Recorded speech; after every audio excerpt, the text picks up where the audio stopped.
The Early Weigh-In podcast is back this Saturday. Step back in the Apex one more time before our next pay-per-view. It's UFC Vegas 92. And our headliner, man, at 145, we have the legend Edson Barboza taking on rising contender Lerone Murphy. And then co-main event, man, not the biggest names, but Khaos Williams and Carlston Harris typically finish their fights. Think that we're going to see some violence there, man. 12 total fights for us to get into. Not waste any time here. Let you recap last week. Was not the best night for myself. Rough night at the office, but I know you got to attend it live. Think you also profited. So let you recap that, and we'll get down to business. Yeah. So we'll take a look over at your card first. Vladislav Boryshev versus Chase Hooper. I don't think anybody in the world could have capped that Chase Hooper was going to knock down Vladislav Boryshev. Yeah, one of my worst bets in a minute right there, I feel like. Yeah, and it, props to Hooper because that was an ass whooping. It was an ass whooping, 100%.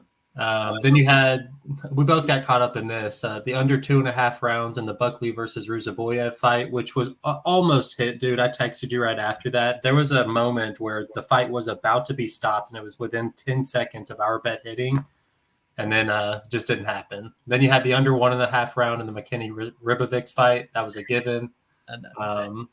Then you had Rebecca rounds 2 and 3. Listen, man, I think that, in general, we have got to start capping fighters post USADA that are aging. Yeah.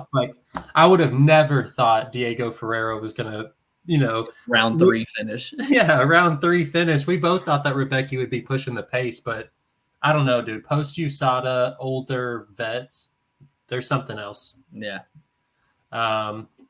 Then we both got caught up in this Despain hype train, to be honest with you. You did try and play it in his most likely path to victory by round 1 TKO. So, not the worst. He looked awful, though, man. He did. Ribovics, rounds 2 and 3. We were both on this. We had the right guy, just got it done a little too early. Yeah. It was an incredible knockout to witness, though. Filthy. Oh, my gosh.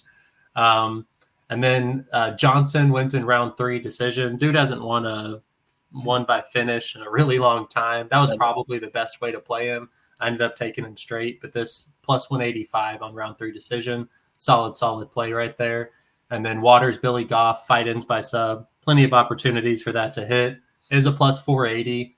And I think that'd be an okay bet to make again right there for sure. I ended up the night minus 4.25 units. Then looking over at my card, I did end up having a unit on Carlos Diego Ferreira. It was one of those situations where I didn't feel super confident, but he had fought at a high enough level that it's until he's completely shot, I was going to give him a chance. Mm-hmm. Then I had my biggest bet of the night, Charles Johnson, for 3 units. I'm a Hadley hater. You knew that. Yeah. I'm super happy that Charles Johnson got that win. And I haven't always been a fan of Charles Johnson, but I would like to see him in a 5-round fight. I do think he said that in his post-fight interview, that's kind of the fighter that he is, and he's working his way up there. It's going to take a lot because he's not that good in the opening round. He definitely takes that first round off. It was making me sweat live, but he's a decent fighter. JJ Aldridge versus Veronica Hardy. It wasn't a robbery or anything. I think JJ having her dropped, and then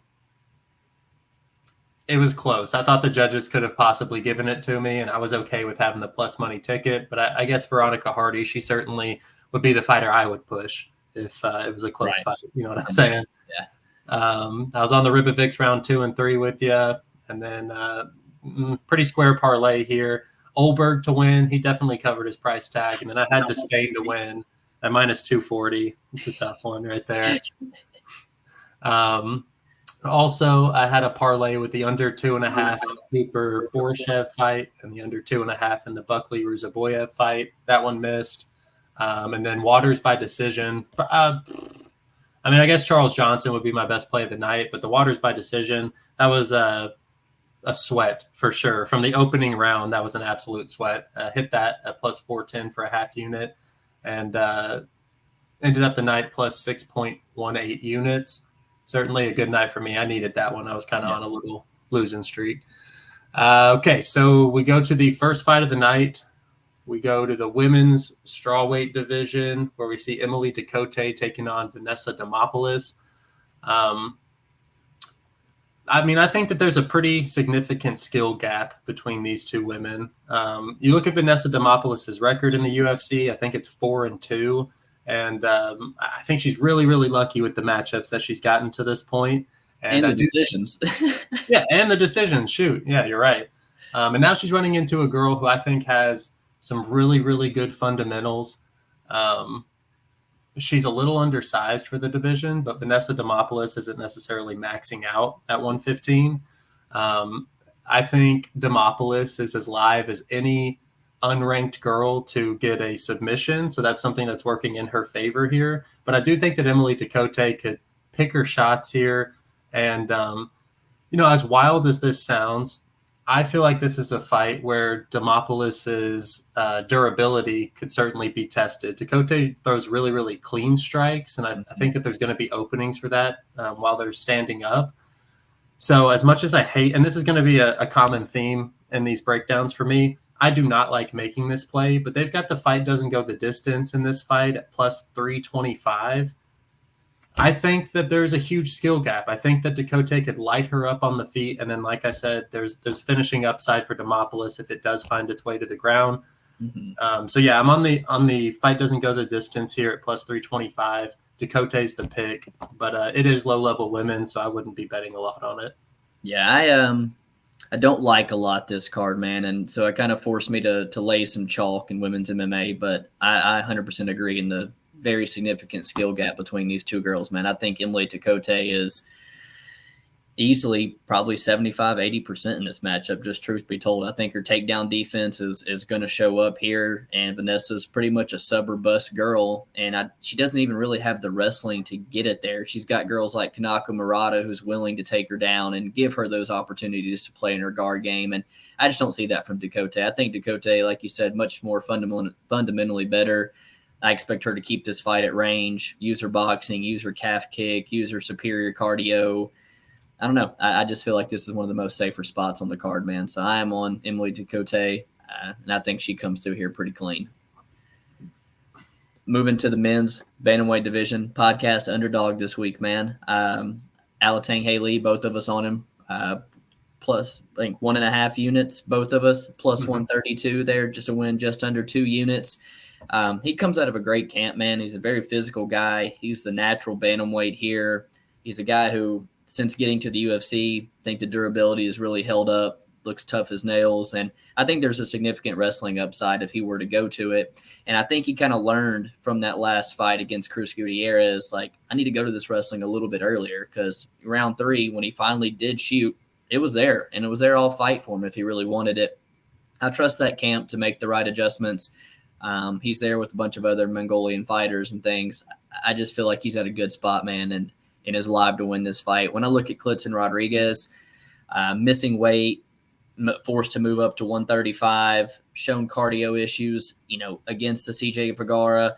And then in the last fight, we both think Fareed Basharat is legit. Don't get me wrong, but I mean, there was zero resistance when it hit the mat whatsoever, straight to the submission. I don't know, man. There's not a lot that I like from Klidson Rodriguez, truth be told. A little bit dangerous on the feet, but I expect Alatang to be able to eat it, stay safe as far as durability, and I do expect him to land some takedowns here. So could be by decision, which is kind of how I lean, but I like Alatang Haley to come through here, man. I think you do as well. Yeah, I absolutely do. I think the line maybe shouldn't be flipped, but I think we talked about, I think Alatang should probably be like a minus 120. I give him a slight edge here, and a lot of it does have to do with this camp. The fact that he's not that old, he's got a good team behind him, and then you look at the guys that have given him trouble in the past, it's guys that can put up a ton of volume. And then you look at Klidson Rodriguez, he's never eclipsed 100 strikes in a fight, and I don't think that he's going to be that guy. The level of competition that Alatang has lost to so far. Casey Kenny, he's no longer in the UFC, but that dude was a dog. I'm actually upset that he hasn't fought in, I forget how long. He's losing splits to Dominic Cruz and Song Yadong. Like that's nothing to be upset about. He was a really good fighter. And then Chris Gutierrez, we know he's a solid fighter and a bad matchup for a lot of people. I'm just not seeing anything that Klidson Rodriguez is going to be better than Alatang Haley is. And I do think that as long as, there'll probably be, like you said, some pretty important takedowns that need to be landed to secure rounds. But I do see this as more of a toss-up fight with a slight lean to Alatang Haley. So I'm more than comfortable at playing him at plus 132 here. Dig it. We go back down. Women's strawweight, Piera Rodriguez taking on Ariane Carnelose. This is another position. I hate that I have to do this, but I'm pretty sure I'm going to find myself on Ariane Carnelose.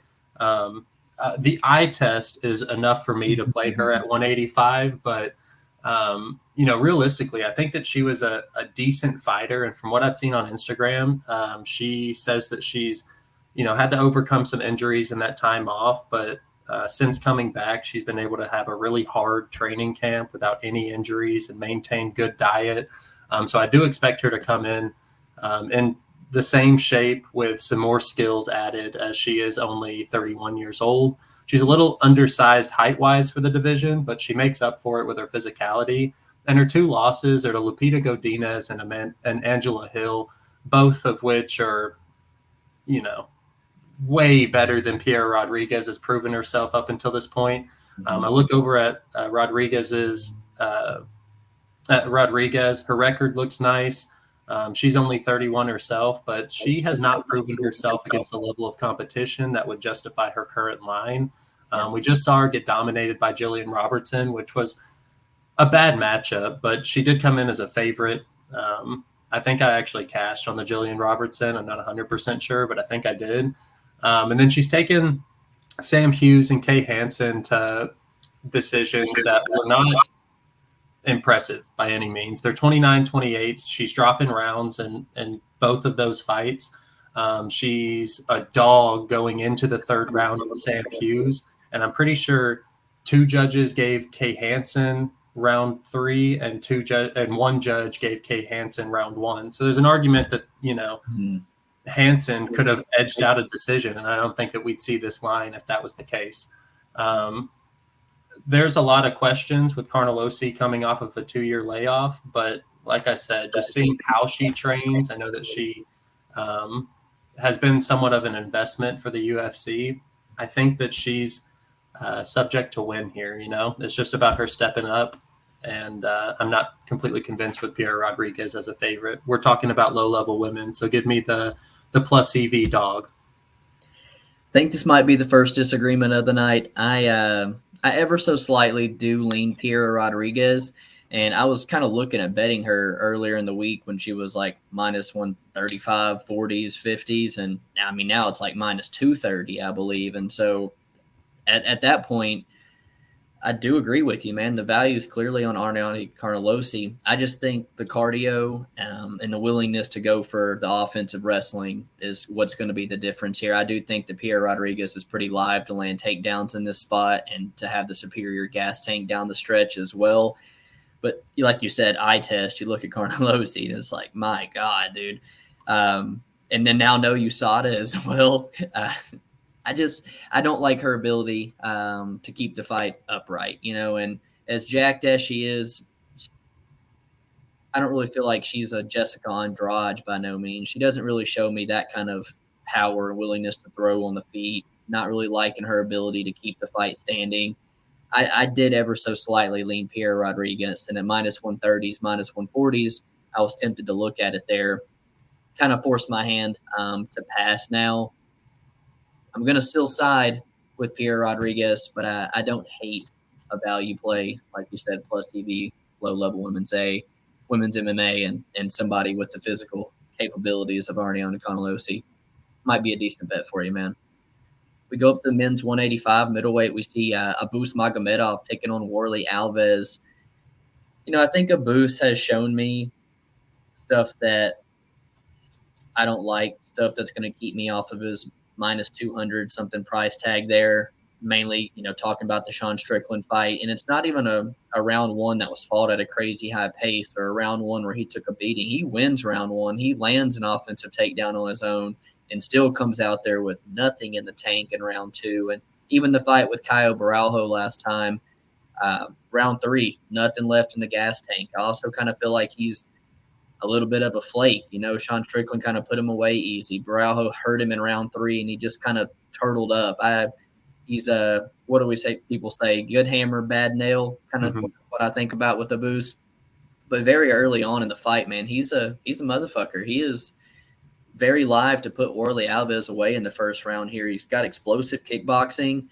When I just look at Alves, I see some people taking the shot on him this week, and I don't really – I guess I kind of get it when you're trying to fade a boost and from the cardio concerns that you've seen. But when I look at Alves, it's a guy who's definitely getting up there in age, someone who's lost like 5 of his last 7 fights. I think 4 of them have now been in a row, or 3 of them have been in a row. Moving up to middleweight just kind of seems like a desperate attempt to get a win, or maybe desperate attempt by the UFC to push this guy to kind of get a boost back on track. Because I was just kind of thinking, we just had UFC 301 in Brazil. Warley Alves is kind of like a big veteran name. I feel like if they were trying to get him back on track, they might have got him on that card, got him an easier matchup. But it kind of feels like this is the way to get a boost back on track. Alves, nice body kick. Cardio concerns for himself. He doesn't look near as explosive as he used to. First time up at 185. There's just too many red flags for me to go take the dog shot on him. And I kind of actually feel like a boost might put him away in the first round. So I'm going to side with the boost Magomedov. Pick it first round knockout. Yeah, you teetered all around it, but there's only one way to play this fight, and it's the under 1.5, dude. Like, look at the last 5 fights of Warley Alves. 4 of those 5 cashed the under 1.5. I look at the last 3 wins of Abus Magomedov. All 3 of those would cash the under 1.5.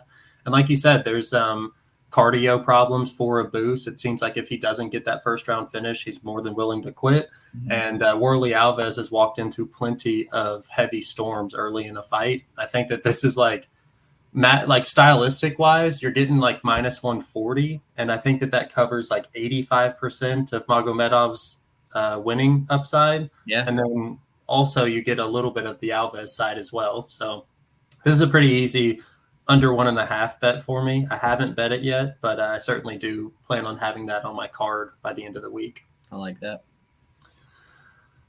Moving to another women's fight in the bantamweight division, Tamirez Vidal taking on Melissa Gatto. Honestly, this is another one. I'm either about to make a bet that I don't really want to do and betting Vidal money line, or I wait until props come out and I kind of look at that Gatto sub, see if that's worth a stab. I think Vidal has been subbed. The majority of Melissa Gatto's wins are by submission. But, man, it's like really tough to convince me that Gatto deserves a minus 350 when she's lost her last 2. Her best win probably to Sarge Eubanks, who's a 500 fighter. Yeah. I mean, there's a lot not to like. And I feel like Vidal, although she's, a little up and down if she doesn't get the finish, she's still got a lot to prove. She's only 25 years old. She's making improvements in her game. It's just, I'm not sure that where she is in Brazil, she's getting the best looks. It seems like I might have actually seen her. I forget who she was training with. So she does train with some decent people, but it wasn't the best looks that I want to see.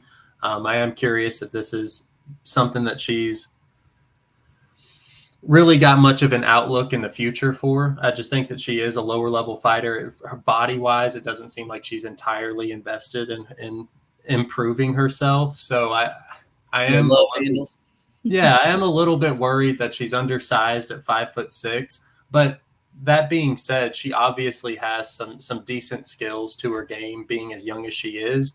And I do not think that Gatto is going to cover this price tag unless she gets the sub. So like I said, like maybe I even hedge it where I just do a unit on Vidal and a unit on Gatto sub, something like that, because maybe I just lay off, dude. I feel like I am trying to make a case to bet this fight, but there are certainly more fights. And, even up until this point, all the way through the main card, you can tell that this is a UFC Vegas card. And I do feel like, we almost feel obligated to make bets. but this would be one that I feel like everybody would be okay with passing up afterwards. So Vidal's the pick for me. I don't love it at all, but I just don't think that the line's warranted. So I'm going to go with Vidal. The line also opened to pick 'em, so that's pretty crazy as well. Nice. Okay. Gatto also going up to 135 from flyweight as well. Another little red flag. But still bigger, probably. That's what I was about to say. Still much more probably physical, because I'm right there with you with the love handles, the muffin top that Vidal kind of carries around. She's definitely not in the physical shape of Melissa Gatto. I think Melissa Gatto is the rightful favorite, but I'd probably cap her like a minus 220. And I think it's because I'm with you. I think her sub is super live. I think the significant skill gap on the mat here, but it's like, is she going to go to it? Because I felt like, was it Ariana Lipsky that she just lost to by decision? Yeah, It was just like you had a clear path to wrestle her too, and you didn't get one takedown, and you just completely quit going to it. So it's like I didn't really like the fight IQ there. How can I trust her to really go out here and push the grappling pace in this one? And Vidal's very explosive, very athletic girl. But I do think she's very finish dependent, which I don't really like in women's MMA. I think she's got to land an explosive punch, flying knee like she did against Pascal. I definitely don't put Melissa Gatto's wrestling on the caliber of Eileen Perez, but Eileen Perez was taken Tamiris Vidal to school on the mat, and so I think there's a clear path to victory for Gatto, enough that I don't want to take the big underdog shot. And even though I did miss the line, not going to play Gatto due to that, but I feel kind of comfortable picking Melissa Gatto to win this one. We got a short notice bout here at 205. Umar Sy taking on Tokos. Man, when I was watching, when I went into the tape index to watch Umar Sy, I expected to see a William Gomi. I expected to see a Cyril Gahn, like a big athletic-looking striker. That's not what he was. The guy was shooting takedowns quite often in his fights.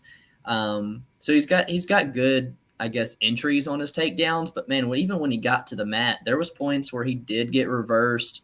I was kind of looking, and just truth be told, at taking a shot on Tricoli, because I didn't really see what I'd like to see for Umar Sy. I thought he was too one-dimensional. I didn't think he looked comfortable on the feet, and even when he was taking guys down, I wasn't really impressed with some of the work that he was doing on the mat.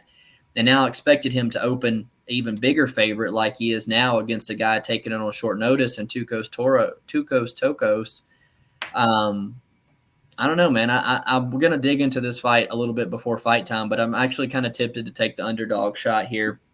I know Tokos was like a minus 800 to the Zane guy on road to the UFC, and he just got slept in round one, and I think it still kind of had some impact on this line. I just expect this fight to play out a little bit closer than what we see here. So this is a fight that I have not got to do any tape on the Tokos side, but one that I plan to by Saturday to see if there's potentially for a live underdog. So I don't really have the best opinion on this fight yet, but I'm going to take the big underdog here.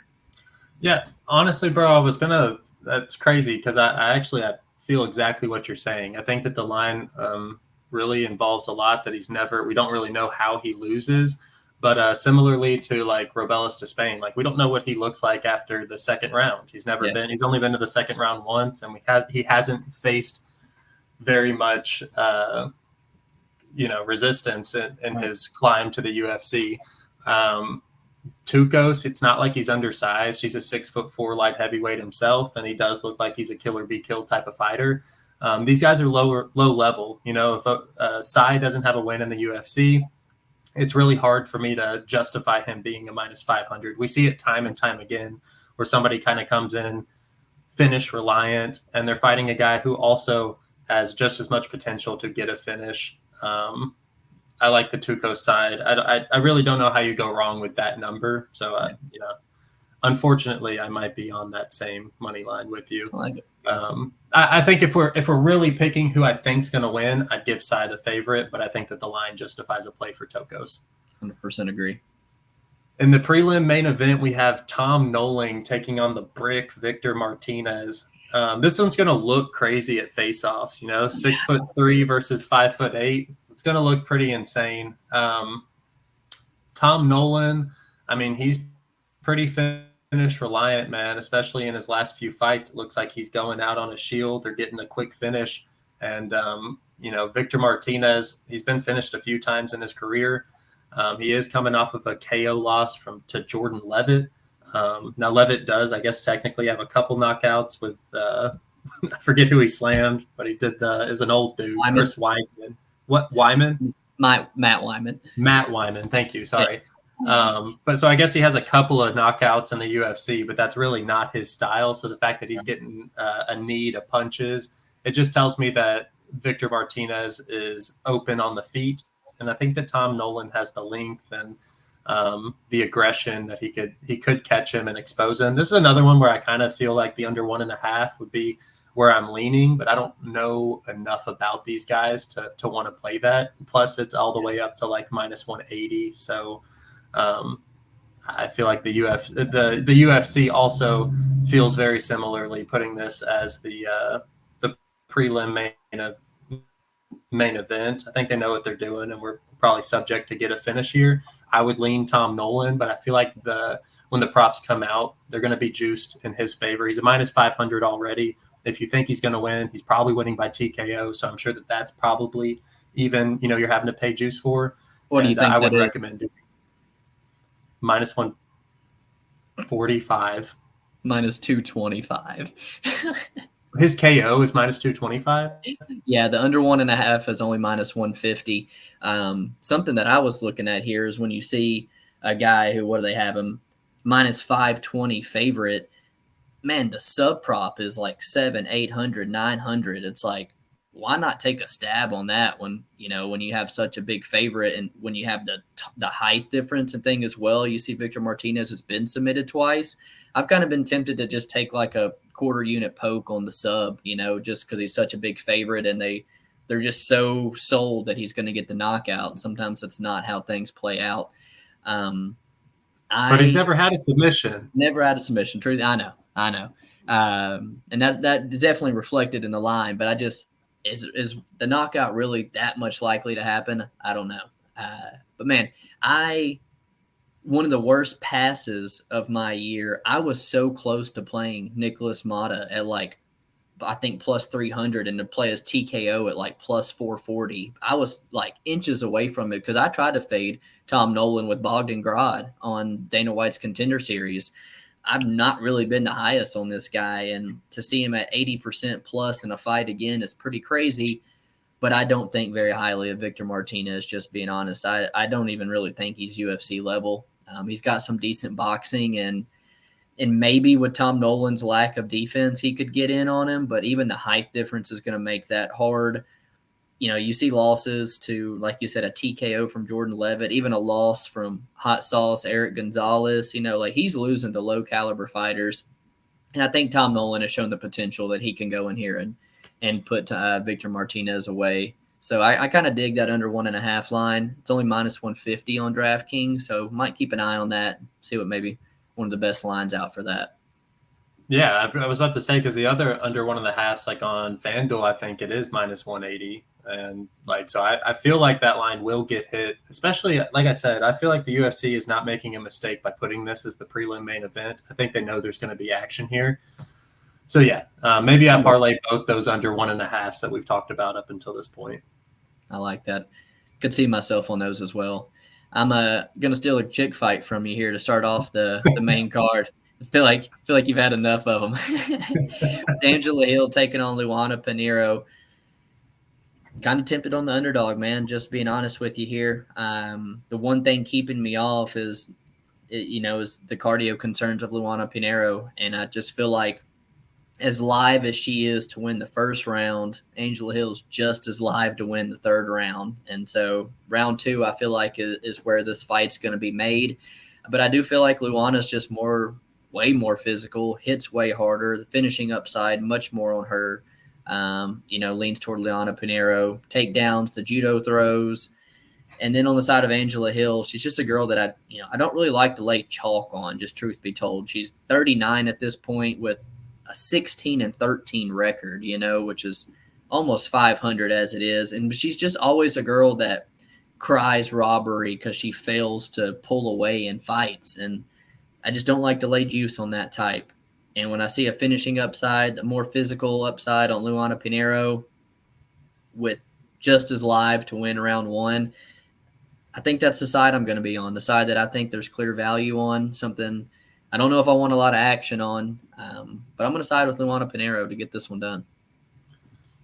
No, I do think the UFC's messing up putting this as your opener for the main card. I mean, this is a sleeper. It's minus 475 for the over 2.5. And I favor Angela Hill. I think she's a veteran. I think she'll probably edge this out, but you're not even getting plus money on her by decision.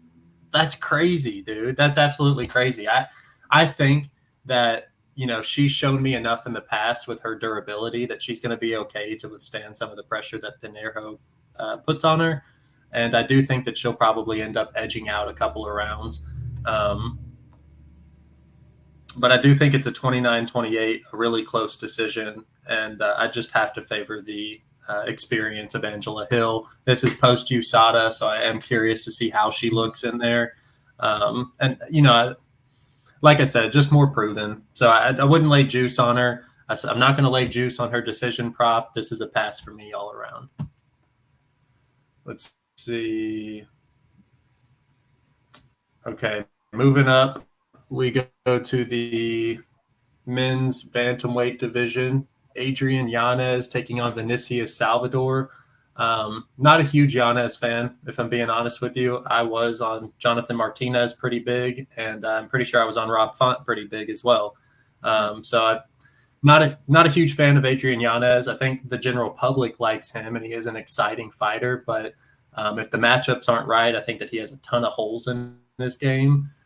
Thankfully, this does seem like a pretty decent matchup for him. I think that he's got a speed edge. That being said, I think that Vinicius Salvador is somebody who is willing to stand in the pocket and trade. He's young himself, and I think that this is going to be a really exciting fight. I'm not really confident in how this goes, but I think it's going to be a really exciting fight. They're putting Yanez in a position to get back on track against somebody like Vinicius Salvador, but like I said, I think Salvador is live to upset some people if they just start trading, especially if it's early. I think as the fight goes on, Yanez starts to take over with his boxing. He starts getting reads on his opponent, and that's where I think he could really pull away. But early, I think that we're in for some violence, and I think they're both liable to get a finish. I'm going to lean Adrian Yanez, though, for the pick. Pretty confident Adrian Yanez is going to get the job done by finish on Saturday. I've mentioned it a couple times on the podcast. Your fate of Yanez with Jonathan Martinez is probably my favorite bet you've ever made. And I know we've referenced the BSD one before, but I'm pretty sure it was 4 units on Jonathan Martinez or something like minus 105. And it was minus 500s the way he looked. Like that still to this day is probably my favorite bet that you made. Yanez is wide, heavy boxing stance, really got exposed there. But, man, they are digging up bottom of the barrel for him here, man. Vinicius Salvador 0-2 in the UFC with losses to Victor Altamirano and somebody else. And a guy who come in as a plus 200 underdog to Shannon Ross on the Dana White's Contender Series. Like, this is not a guy that the UFC is high on. This is a guy that I think they're bringing up to clearly get Adrian Yanez back on track. I think that's Vinicius Salvador's downfall will be to get in the pocket with Adrian Yanez. I think Yanez is just, truth be told, going to light him up and put him away probably in the second or third round, because I do think he'll kind of, coming off 2 losses, might not be super eager to get out there in a slugfest, but maybe try to get some reads, use his cardio advantage, his speed advantage, and get in on the inside. I think round 2 knockouts, how I see this one going. Pretty debated fight coming up next in the men's welterweight division between Ramiz Brahimaj versus Themba Gorimbo. Sunday was Mother's Day. I saw Ramiz Brahimaj plus 165 on FanDuel, had full intentions of taking it, kind of wanted to run tape back just a little bit because I know he'd been off for a while and have lost all the value, in my opinion, on the Ramiz side. I do think early on in this fight, there's massive grappling upside for him, massive submission upside. And I do think he's super live to choke Thimba out in round 1.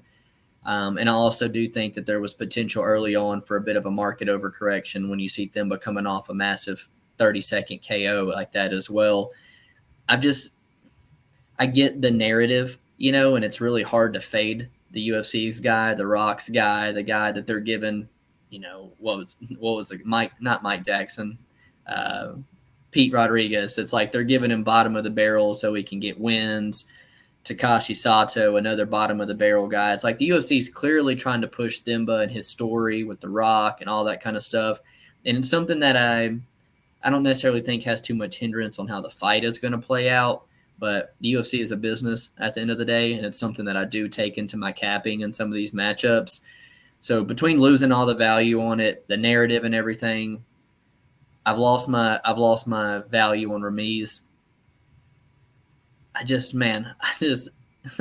think Thimba is that good. And to see AJ Fletcher work him the way he did, Ramiz has got that level of grappling. And AJ Fletcher doesn't have the best gas tank either, so it's not like Ramiz has to. Ramiz can lock up a sub and finish Thimba. I don't know, man. Give me Ramiz. I'm not too terribly confident on it, but I think we'll just be on opposite sides here. I'll take the dog.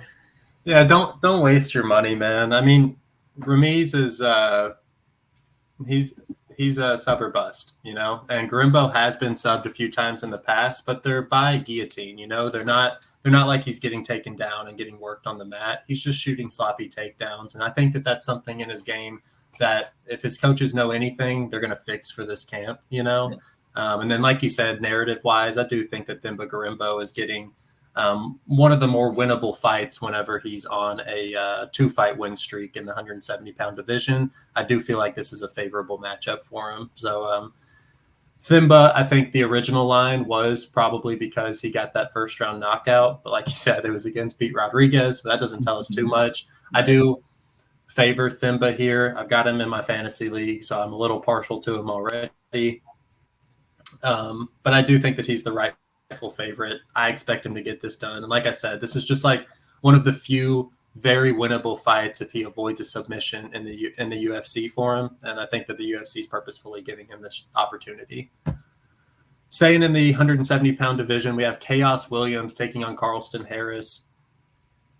Man, I've been a Khaos Williams hater, man. I really have. I don't think that he's that good of a fighter. He obviously has the death touch, and that's been what's been getting him along in his UFC fights. I know he's coming off of a split decision win, but I think historically he's kind of a knockout or bust fighter. Even in the Miguel Baeza fight, pretty sure he was losing that going into round 3, and he needed that knockout. He got it.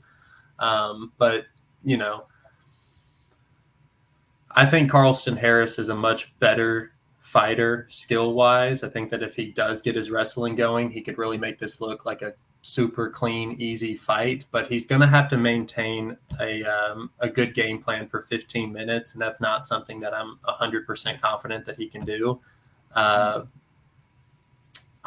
think that Carlston Harris should be the slight favorite. If I can't find any other decent spots on the card, I might end up playing him just solely because I am not high on Khaos Williams at all. I think that he lacks a lot of rounding out of his game. So I feel like the under is a pretty good look in this fight. I know it was like minus 155, now moved about a minus 175, minus 180 on some books, but I feel like both of them have clear path to victories. I feel like Khaos is a pretty much KO or bust kind of guy, and I feel like Carlston Harris is somewhat of a submission or bust kind of guy. I don't think either of them put together a good 15 minutes, like you said, to win minutes here. What I think favors Khaos is the small octagon here and his ability to walk forward and throw hands. Carlston Harris on the feet doesn't really impress me that much, and I don't know if I technically think his wrestling is good enough to get Khaos down. His frame, though, he almost doesn't even really need to have offensive wrestling. He can lock up front chokes from just about anywhere, as we saw in that Jeremiah Wells fight. I think if Carlston Harris was like plus 130, I'd be there with you. but we're losing a lot of it's like plus 105 on DraftKings right now as I'm looking, and I don't know, man. I don't have the clearest read of who's going to come out and who's going to be able to get their finish and get their game going, but I do think there's a finish, and I think it's Khaos knockout or I think it's Carlston Harris submission. My gut leans a Khaos knockout, so I'm gonna side with Khaos Williams in the co-main, but I'm not too confident when I say that. I think, Khaos, his takedown defense is at 80% right now, but I truthfully don't think it's been tested very much. He didn't face any takedowns in the Morono fight, the Al Hassan fight. Michel Pereira, when he did beat him, he went 2 for 2 for takedowns. Yeah. I know that he's a huge 170er, so that might not be the same, but so is Carlston Harris. And I feel like his wrestling is at least on point with Michel Pereira, who, truthfully shines in his striking more than his wrestling. Right. And so I do think that he can probably get these takedowns, and I like him at plus money. It's just one of these cards, man. It would be a layoff fight for me on any other stacked card, but it's a fight that I'm kind of zeroing in on as we talk about it more for this card. Like it. Best of luck to you. And last fight, main event at 145, the legend Edson Barboza taking on Lerone Murphy. Murphy's got a pretty impressive UFC record so far. He's got the draw coming into his UFC, I think, debut, and then rattled off, I think, 5 wins in a row now. Man, they're like mid wins, like they're not very good. The Douglas Da Silva Andrade is an aging guy. Makwan dominated him in round 1 and does what he always does, gasses in 2. Gabriel Santos put the work on Lerone Murphy. Arguably could have won that fight. Joshua Kulabau, tough dude, but not the best win. A guy who just dropped the ball and lost against a debuting Danny Silva. So the wins have not really aged that well, man. And in the UFC, he hasn't proved to be too dangerous. He's never been 5 rounds. He's never had to travel to the United States for a fight before. I think he's an okay striker. I think he's an okay top grappler, but he doesn't blow me away really anywhere. And truth be told, I'm not really sold on his takedown defense either. I think Edson Barboza has a clear advantage on the feet. I would not be shocked if he does try to mix it up, in the championship rounds against Sadiq Youssef, was working the wrestling, taking him down, winning the last couple rounds. I think that's super live again here, seeing Lerone Murphy in his first 5-round fight. I don't want to say, Edson definitely at 145. I think he slows down a little bit, but I definitely think his gas tank is 100% more proven in the championship rounds than Lerone Murphy. He's got an elite resume. I would be all over Edson Barboza, just truth be told, man. I honestly think Sadiq Youssef might be a better fighter than Lerone Murphy. And to see him gut out a 5-rounder when he's hurt, Edson still got it. But there's going to be a fight, man, where the miles add up, where the durability is not there. Timing is pretty much everything in the UFC. And I kind of feel like plus money on Edson's a little trappy this week. I don't know, man. I feel like Lerone Murphy might end up getting the job done by finish, but my heart really wants to play Edson Barboza, man. What's your thoughts on this one? Yeah. So one thing that I'd like to at least mention is we are talking about a 38-year-old aging Brazilian with a ton of experience in his first fight post USADA, and he looks great online, man. He always has come. Yeah, he's always come into shape, but it looks like he's put on more muscle than he has in the past. Lerone Murphy also S tier aesthetics for fighting. He doesn't have a shred of fat on him either. Obviously, this is kind of a fight where you see if Lerone Murphy is the real deal or not. But I'd have to agree with Edson Barboza with his experience and Lerone Murphy getting the majority of his fights done on the feet. I think that this plays into Edson Barboza's style. Now, I could see something like the Giga Chikadze fight where we just see somebody who hits a little bit harder in Lerone Murphy. And, although he's untested, if he does have the gas tank to continue to be able to output some of those hard strikes, I do think that he could wear on Edson Barboza. At these odds, I'm taking Barboza. Not super confident about it, and I would think that the UFC is trying to set up Lerone Murphy, but similarly to Leon Edwards, it's like he kind of fights to the level of competition that he's fighting. I feel like Lerone Murphy knows what he has to do to get the win, even if it's not completely dominating his opponent. So a true litmus test to see where Lerone Murphy is at this point in his career. I lean Lerone Murphy, but I'm certainly rooting for Edson Barboza to get it done one more time. Kind of how I feel about it, man. I have a Barboza decision plus 460 written down here. He's coming off of a fight where he got hurt and was able to outlast him and win the championship rounds. And the fight's actually favored to go the distance. So to get the guy who's more proven in a championship fight at plus 460, I thought held a little bit of value in it. So I'm not so sold on there being a finish in the featherweight division, Let me throw one more thing out there. You know how I think about fighters who are undefeated losing for their first time? It's going to be by decision where they get that old vet lesson. I don't hate that at all. Right. I like it, man. I saw 12 fights going down this Saturday, UFC Vegas 92. We don't have any fights next week, but then we do stop for UFC 302, lightweight strap up for grabs between Islam and Dustin Poirier. Excited to get into that, break that down with you. So I appreciate you all hanging out. Make sure to like and subscribe. We'll see you then. Peace.